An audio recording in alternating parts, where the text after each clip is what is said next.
Hi there. सो जैसे हमने last video में बात की थी मल्टीपल हाउसेस की कि हमने लिए और फिर उनको उसका फायदा था या नुकसान था, उसके बारे में आज हम बात करेंगे। It's kind of a continuation from the previous video, but it's थोड़ा डिफरेंट टॉपिक है। किसको लेना, इतने मल्टीपल हाउसेस लेने चाहिए या नहीं लेने चाहिए, तो उसके बारे में आज हम डिस्कस करेंगे। So let's start the video.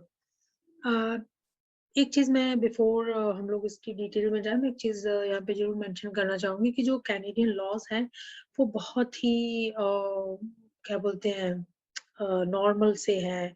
They very they not very harsh, है ना।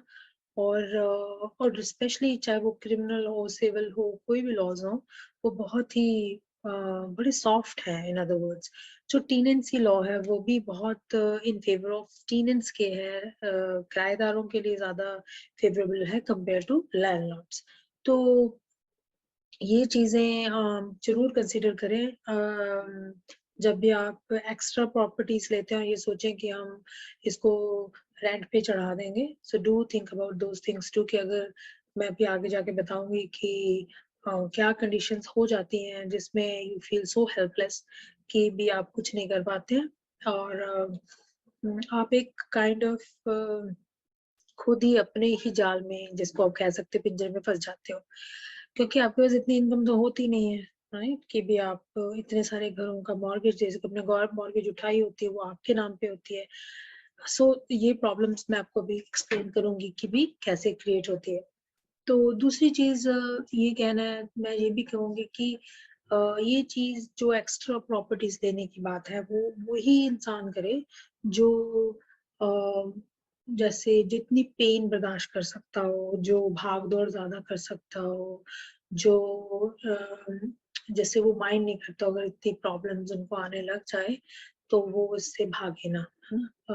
मतलब थोड़ा स्ट्रॉन्ग माइंड एंड फिजिकली दोनों होना चाहिए, then they can definitely handle it. अगर आप इस चीज में थोड़े से अच्छे नहीं हैं, तो I don't think so it will become very hard for you to handle multiple properties. अगर आप बड़े नॉर्मल मिनिमम इनकम पे हो, आपकी नॉर्मल इनकम है, तो आपने प्रॉपर्टीज अगर अपने बेस्ड ऑन इक्विटी भी बनाई हैं, तो फिर आप अगर ये सोचते हो कि I can handle it, you can, but I think it all depends कि आपकी कैपेबिलिटी कितनी होगी।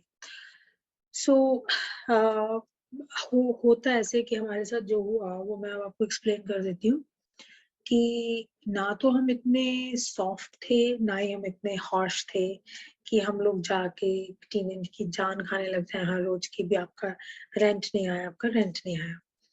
क्या हुआ कि जो उसमें से एक घर था, हमने रेंट पे चढ़ाया हुआ था, उसका रेंट आना हमें ऑल ऑफ अ सडन, जैसे हम लोग फर्स्ट को रेंट लेते थे, तो जब लेने के लिए गए तो उसने कहा अभी मेरी पे नहीं आई है, सो फिफ्थ तक आप प्लीज लेके जाना। अब मेरे हस्बैंड थोड़े से सॉफ्ट नेचर के हैं, सो दैट्स ओके, हम हफ्ते के बाद आके ले जाएंगे। जब हम हफ्ते के बाद लेने के लिए गए, तो उसका कोई और जवाब था कि भी अभी तो मुझे मिली नहीं है, नेक्स्ट वीक में ले जाना। So he keep on extending those too. अब यहाँ पे कोई सवाल ये करेगा कि फिर तो आप बेवकूफ थे, कि जब आपको पता है कि एक हफ्ते में आपको लेना चाहिए, उसकी भी पे आ रही है, तो फिर आपने लिया क्यों नहीं। That's a 100% genuine question to say that. But I think यही बात है कि आप अपने एक्सपीरियंस से सीखते हैं। उस वक्त ये दिमाग में नहीं आया, उस वक्त ये लगा कि हो सकता है इसको कोई प्रॉब्लम हो सकता है इसकी कोई इनकम ना आई हो। सो ये सोच के हम थोड़े से मतलब नॉर्मल थे, हमको कोई प्रॉब्लम नहीं थी कि चलो दे देगा, it's okay, just human grounds के ऊपर आप सोचते हो। और मेरे हस्बैंड कुछ ज्यादा ही ह्यूमन ग्राउंड्स के ऊपर सोचते हैं, और मैं भी इतनी उस टाइप की एग्रेसिव नेचर की नहीं थी कि भी you go and bang at the door कि हाँ भी हमारा किराया दो, या फिर आपने दिया क्यों नहीं, you start your paper work उनको निकालने के लिए and all that. So any how उसने ऐसे कर करके पूरा एक महीना निकाल दिया।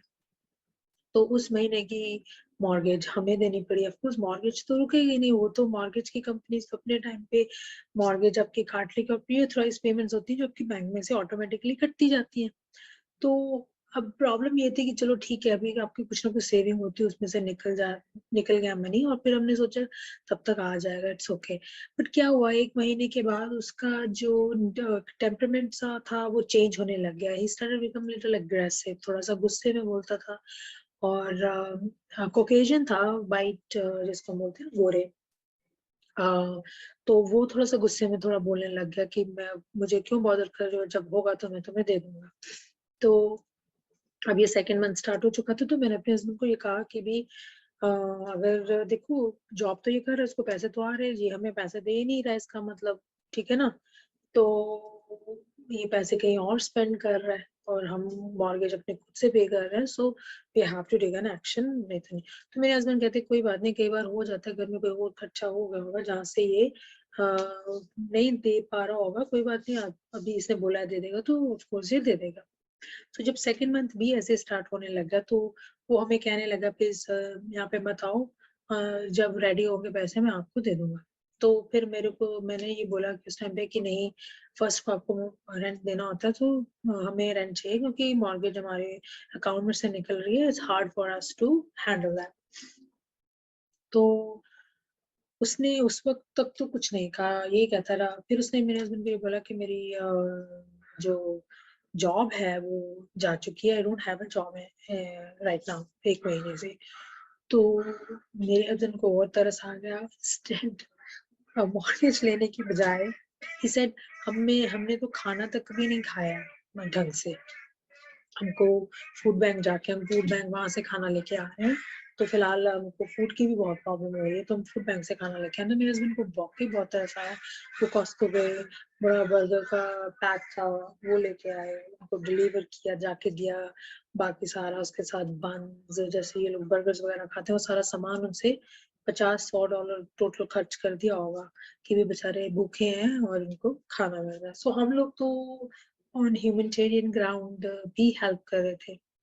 सो दूसरा महीना में निकलने को और जब आ चुका था, तो मेरे जहाँ पे हम लोग रह रहे थे, हमारे नेबर में जो घर था, वहाँ पे चाइनीज पीपल रहते थे। उनकी जो ओल्ड मतलब मदर थी, वो काफी ओल्ड थी, वो बहुत सालों से कनाडा में थी, may be more than 50 years। सो कहीं ऐसी जब हम बाहर निकलते हैं तो बात हुई, तो हमने बात की कि हमारे ऐसे घर में कोई प्रॉब्लम आ रही है ना मुझे।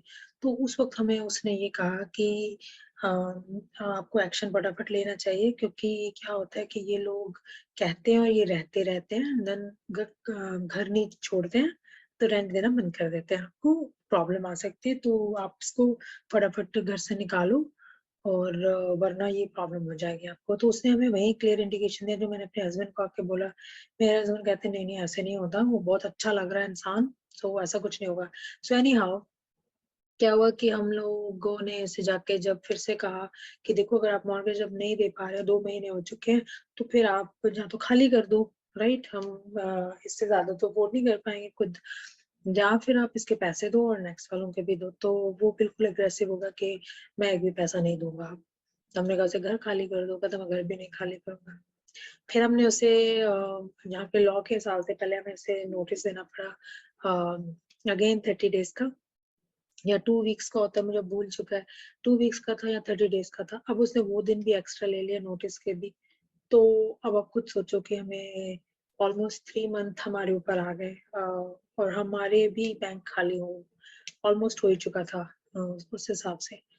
तो ये चीज हमें पैनिक करने लग गई कि अब क्या करेंगे, क्योंकि वो घर नहीं छोड़ रहा है।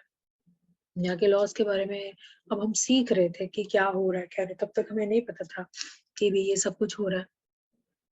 उसके बाद हमने क्या किया, फिर से उसको कहा निकलने के लिए, वो नहीं निकला। फिर हमको टीनेंसी कोर्ट होती है यहाँ पे, वहां पे जाकर केस फाइल करना पड़ा। और फाइल किया, फिर उसकी भी डेट आएगी जिसके हिसाब से आप चाहोगे। अब ये तो है नहीं कि राइट वे आपने फाइल कर दिया तो सेम डे आपको डेट मिल गई और सेम डे। सो वो दिन भी उसको मिल गए, जिसमें वो अब वो यूटिलिटी के बिल्स भी नहीं पे कर रहा था, कुछ हद तक कुछ भी नहीं पे कर रहा था, इन अदर वर्ड्स। तो फिर उसके बाद क्या हुआ कि कोर्ट में केस चला गया जेएनसी के लैंडलॉर्ड के। तो वहां हमने जब हम बैठे तो दीज पीपल चेंज्ड। सो उसकी वाइफ कोर्ट में आई हुई थी, बात करने के लिए, और the way she was behaving कि शी इज वेरी नाइस, मेरे बच्चे को उठा रही है, बहुत प्यार कर रही है, सब कुछ मतलब बड़ा नॉर्मल था कि भी हमें ये फिर से टाइम मिल जाए। तो वो जज भी नोट करते हैं कि she is very down to earth, है ना। तो हमने ये प्रूव कर दिया कि इन्होंने हमें कोई पैसा नहीं दिया अब तक। अब तक हम इन्हें लेट इट गो कर रहे थे कि चलो ऑन ह्यूमन ग्राउंड्स भी नहीं होगा, दे देंगे, पर अभी तक नहीं दिया। सो कोर्ट ने उस वक्त हमें फैसला हमारे फेवर में दिया कि भी आप घर खाली करो और इनका जितना रेंट बनता उतना पे करो। अब जैसी जजमेंट हुई उसके बाद उस लेडी का रिएक्शन फिर से चेंज हो गया। She become very aggressive, very rude. वो जो थोड़ी देर पहले उसका था स्टाइल बात करने का, वो बिल्कुल चेंज हो गया। So anyhow we thought okay fine, judgement हमारे फेवर में आ गई है, अब ये घर खाली हो जाएगा और हमें हमारा पैसा भी मिल जाएगा जो इतने महीने से ड्यू था। Including the same month also judgement के अंदर आया था कि 30 तक का इस मंथ का भी जो पैसा है वो भी इन्हें पे किया जाए, चाहे आप घर पहले खाली कर दो। जजमेंट के बावजूद उन्होंने घर खाली नहीं किया।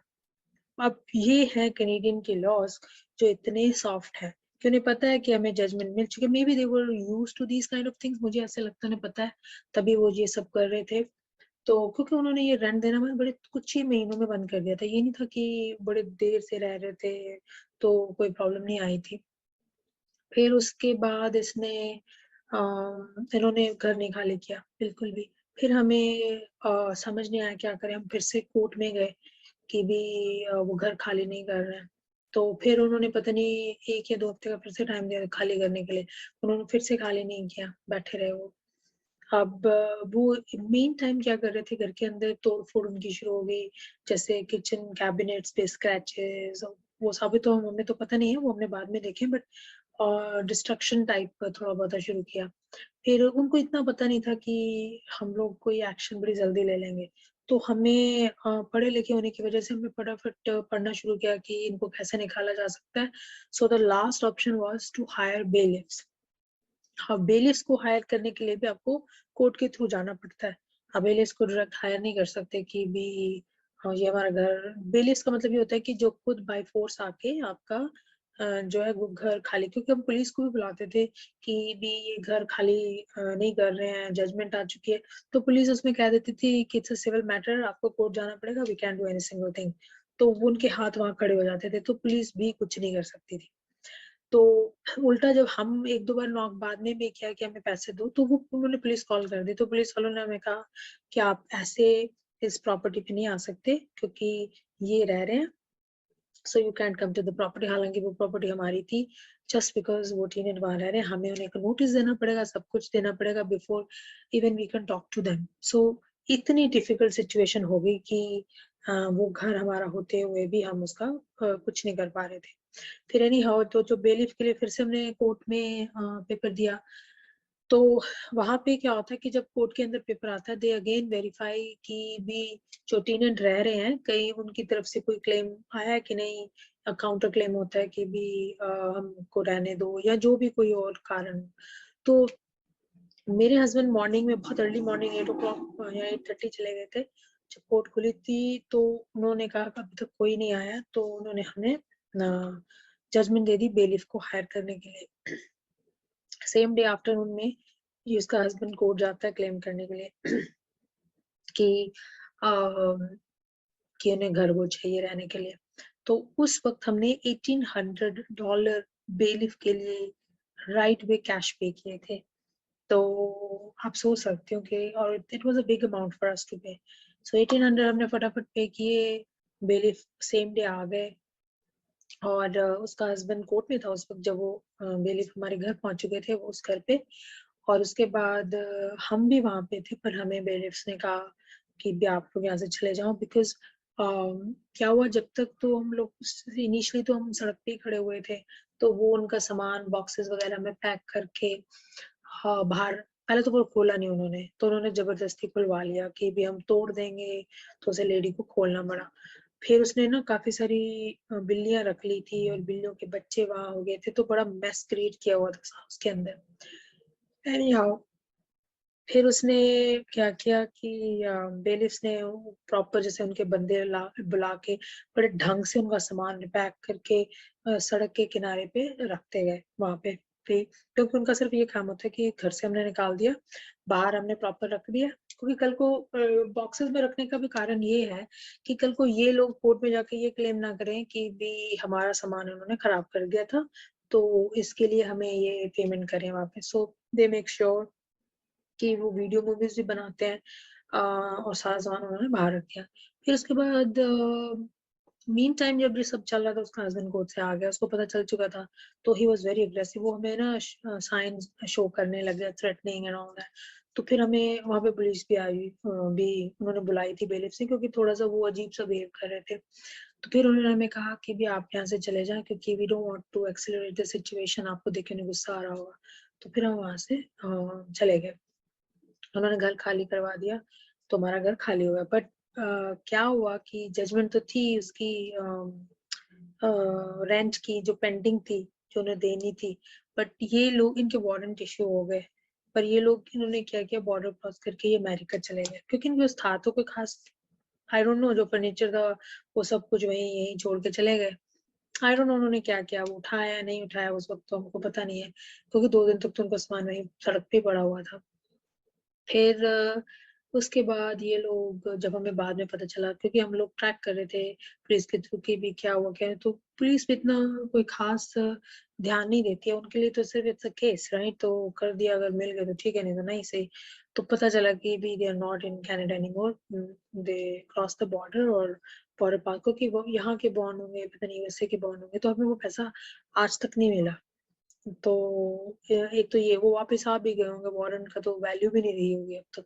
सो ये किस्सा उसके बाद हुआ, जिसने हमारी काफी हद तक हिम्मत तोड़ दी, कि क्योंकि काम से आना, फिर ये सारी सिचुएशन होनी, फिर आपका मेंटल स्ट्रेस हो जाना इसके कारण, ठीक है, फिर आपकी जो पेमेंट्स का डर हो जाता है कि मॉर्गेज, फिर क्रेडिट कार्ड, थोड़ा बहुत हमारा क्रेडिट खराब हो गया उसकी वजह से, क्योंकि जो मॉर्गेज थी वो हाँ, देनी मुश्किल हुई थी हमको 3rd मंथ में। तो फिर हम लोग ने फटाफट उसके बाद वो सेल पे लगा के उस घर को बेच दिया था, कि इससे ज्यादा टेंशन हमें नहीं लेनी है। तो ये एक इंसिडेंट हुआ एक घर का। दूसरे घर का इंसिडेंट ऐसा हुआ कि अ, उसने उसका भी ऑलमोस्ट सेम ही था कुछ हद तक, बट फर्क इतना था कि हमें कोर्ट तक नहीं जाना पड़ा, क्योंकि उसने खाली कर दिया, बट उसने ये किया कि उसने जो पाइप्स होते हैं उनके बीच में कुछ डाल दिया, और सारा पाइपिंग सिस्टम जो था वो खराब कर दिया। तो उसके हमारे को काफी पैसे लगे, जो हमको ठीक कराने पड़ा, प्लम्बर को बुला के सारा कुछ। तो उसको हमने थोड़ी देर तक और रखा था, फिर उसके बाद वही स्ट्रेस लेवल बहुत हो जाता है कि भी आप जा रहे हैं, आप बोल रहे हैं कि जैसे फर्स्ट को गए किराया लेने के लिए, तो वो कह रहा है मेरे पास है नहीं है। अच्छा, एक चीज और मैं यहाँ कहूंगी, कोई कहेगा कि आपने पेपर क्यों नहीं साइन करवाए, पेपर हमने सबसे साइन करवाए हुए थे, जो प्रॉपर टीनेंट फॉर्म होता है, क्योंकि जो वो कोर्ट केस हम जीते वो टीनेंसी, जो हमने साइन एग्रीमेंट किया था तभी हम जीते थे, अदरवाइज हमें वो केस जीतना शायद मुश्किल हो जाता अगर हमने वो टीनेंसी फॉर्म साइन ना करवाया होता। अगेन उसके फायदे भी है, नुकसान भी है।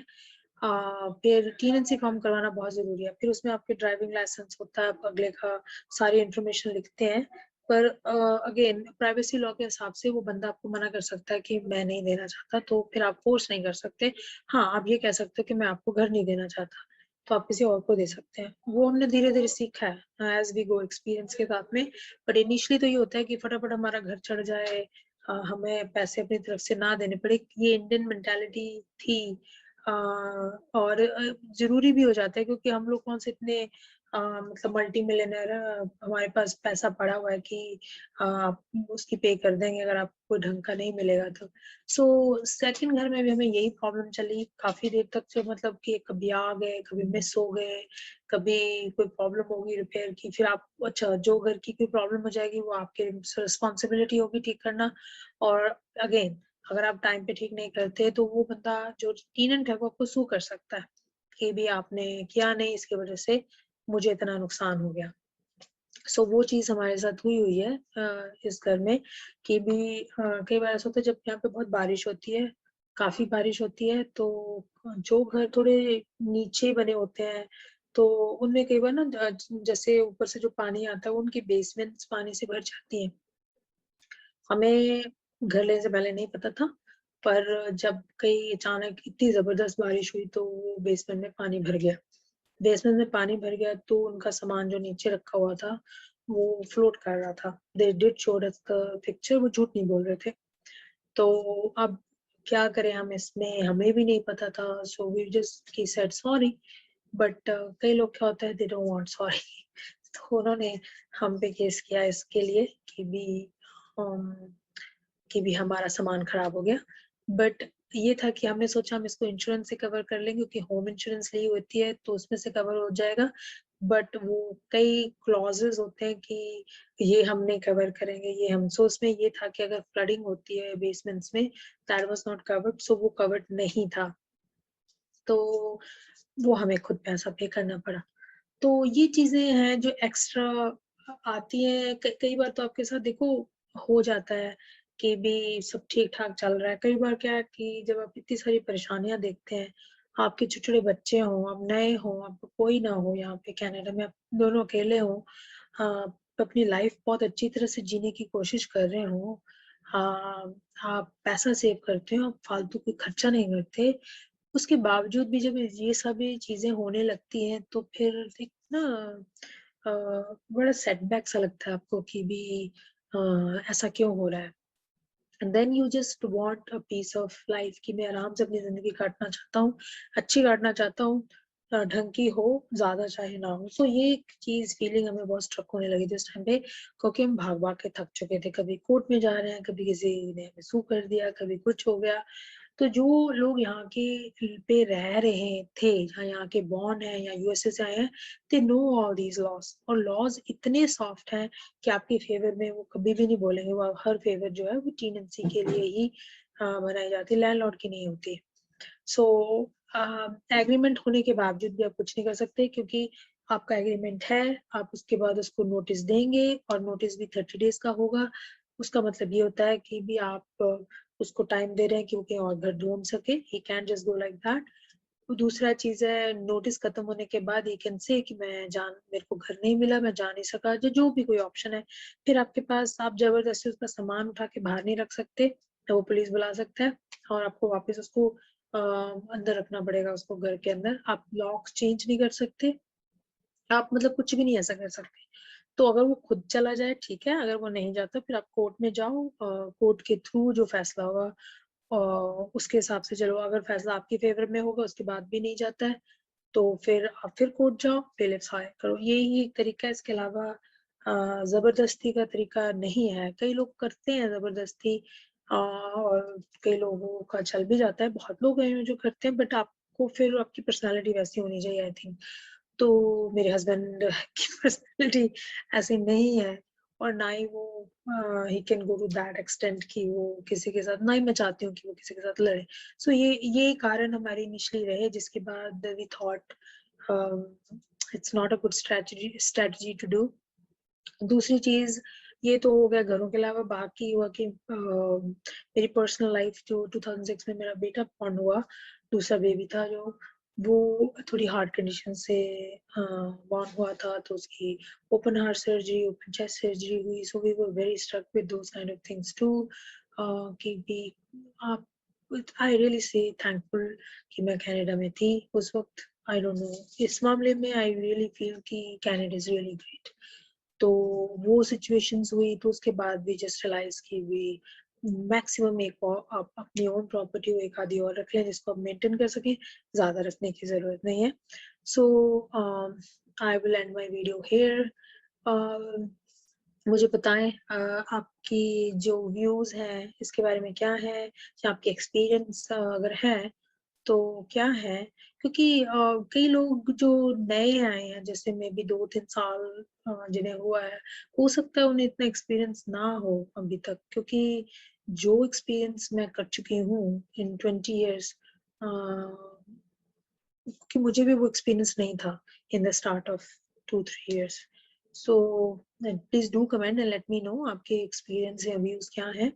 सो मैं नेक्स्ट वीडियो जो बनाऊँगी वो होगा एजुकेशन सिस्टम इन कनाडा, और जो very close to my heart है, और एक्चुअली इसके बारे में मैं बहुत बात कर, I really wanted somewhere I can tell my views, throw my heart in that, और मैं बता सकूं कि भी यहाँ का सिस्टम क्या है.